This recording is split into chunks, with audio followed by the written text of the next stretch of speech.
Welcome back to the channel. Another product review, waterproof navigator for your motorcycle. It's actually an Android Auto Apple CarPlay screen. It's not an actual navigator. It's just an interface screen that ties to your smartphone and gives you all the same features that you see in your car, either through Android Auto or Apple CarPlay. But yeah, if you hang out on any social media sites at all, and you've looked up any motorcycle stuff, you probably see ads for these. They come up from a bunch of places. Most of them I've seen, they're between $350 and $400 US for them. And they say like 6 weeks delivery. It kind of intrigued me because I've got an old Garmin Zumo 450 on my VFR. It's getting kind of tired. I've done the screen once already. The screen's starting to go again. It's really losing its brightness and contrast. Now that, well, something like this would be interesting, but I wasn't going to spend that much money on it. I don't travel on the bike as much as I used to, so I don't need it for that. But I thought, I get looking around, and so I looked on Amazon and eBay, and there was some used ones on eBay, and Amazon really didn't have anything up here in Canada. But somebody mentioned AliExpress. I'd never heard about it before, so I looked it up. And yeah, $179 Canadian. So that's like $149-ish US. So like a quarter of the price of what they wanted directly from a distributor out of the US. And ironically enough, I got it in like 2 weeks, where they were saying 6-week delivery to the US. So I kind of guarantee the distributors down there, they're simply buying them from somewhere, shipping them over, putting a new cellophane on it, or peeling the price tags off and shipping it somewhere else. Anyways, yeah. So I'm gonna open the box up and we'll see what's inside the box, and then we'll take it out and we'll get it installed on the bike. Okay, so we'll open up the box. So that's the unit right there. Pops off the quick mount real quick and easy, so you can pull it off. It's really not much bigger than your cell phone, so it'd be easier to take it in if you wanted to. The mounting housing it comes with, you can see the contacts. I don't know if that'll show up, but you can see the 5 contacts actually inside there that make connection to the back side of the unit. So got a couple different options of powering up. This is how I'm going to do it. This is a 12 to 5 volt DC power supply. Looks like that the 12 volt side is pretty short, but does look like the 5 volts got quite a bit of cable. So we'll probably mount this under the seat somewhere and then run this up under the tank to the handlebars. It does give you the option if you want. If I do have a USB connection on my bike, I'm actually going to move that, and you'll see that with this one. I've got a 3D mount, or a mount I printed on my 3D printer to mount a voltmeter and a USB socket underneath the ignition key switch. So I'll show you that here once we get going on that.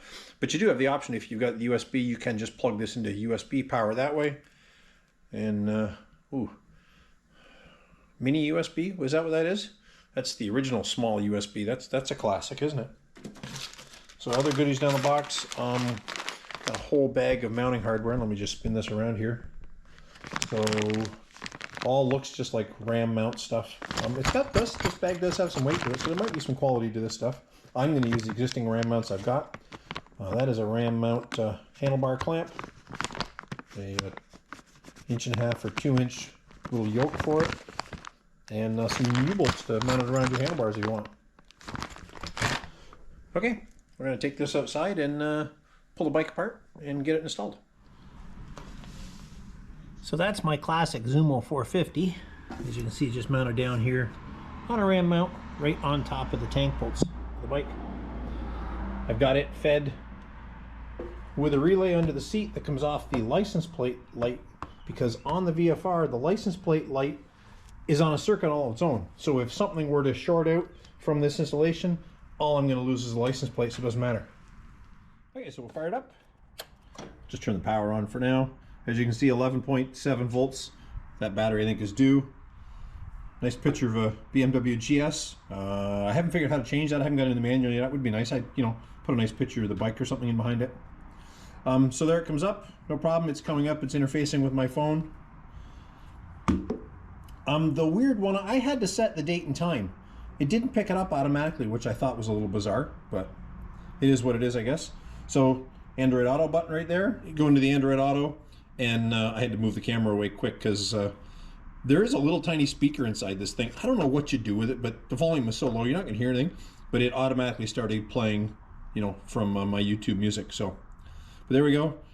Plug share app. That's stuff that carries over from my electric car, of course. But we got Waze, we got Google Maps, and there we go, right?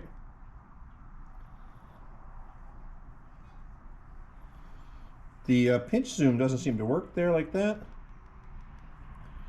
We'll zoom out. And there we go. We got Waze, we got telephone options. Who do we want to call?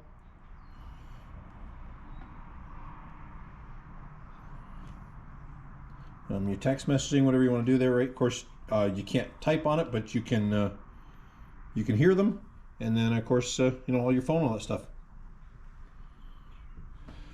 Okay, so I've lost my light again. It's gotten dark.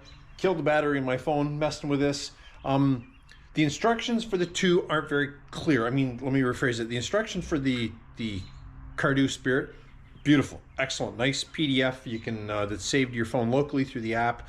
You just look it up, everything great. My mistake I was making is I kept trying to pair the CarDo headset to the Android Auto screen under the GPS setting, because the CarDo has an option to sync to a GPS, and the instruction was kept for the CarDo system kept saying it's a GPS, sync it. This is not a GPS, this is an Android Auto screen. Don't pair your headset with the screen if you're using audio from your Android, you know, from your Android device, or I would imagine even CarPlay is the same deal.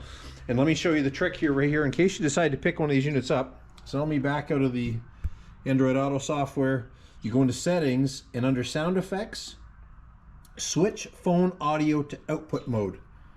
Turn that on.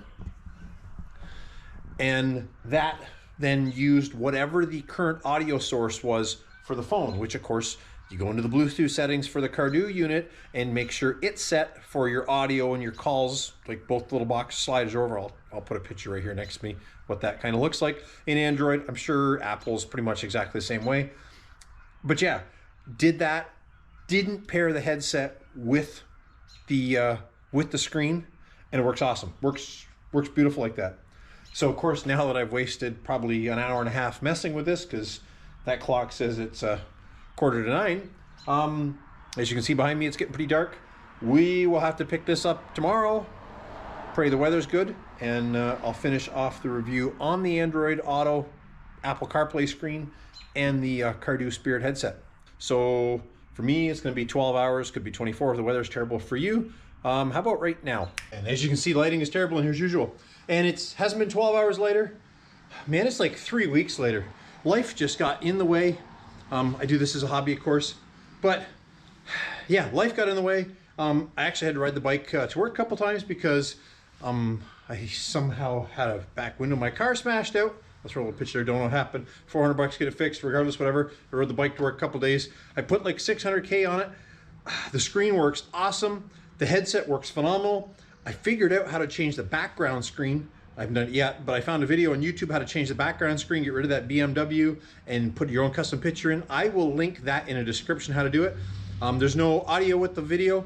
It's just a video with some text on it, and the guy that did it, he's got an ISO file or something. Anyways, it's like but you plug in on a USB drive into the side of the unit, fire it up, and it'll load it in for you. He explains everything. He's got the file available. You download it through Dropbox or his OneDrive or something like that. But enough talking. My wife is in the house. She's going to call me once I get going. I get the 360 camera up. I'm going to stick it on the tank so we can see the you can see the screen work. Can't hear the helmet talking, but I'm going to dub her phone video in as we're doing that. And yeah, so let's go for a ride, and I'll show you how it works.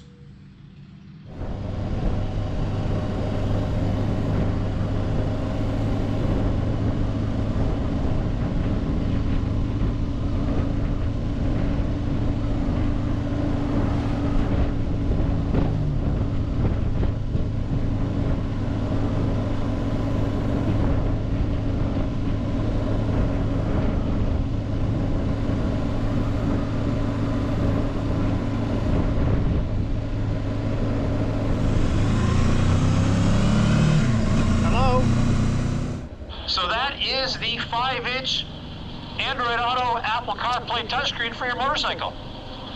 Seems to work really well. I'm wearing, you know, a pair of, what are these?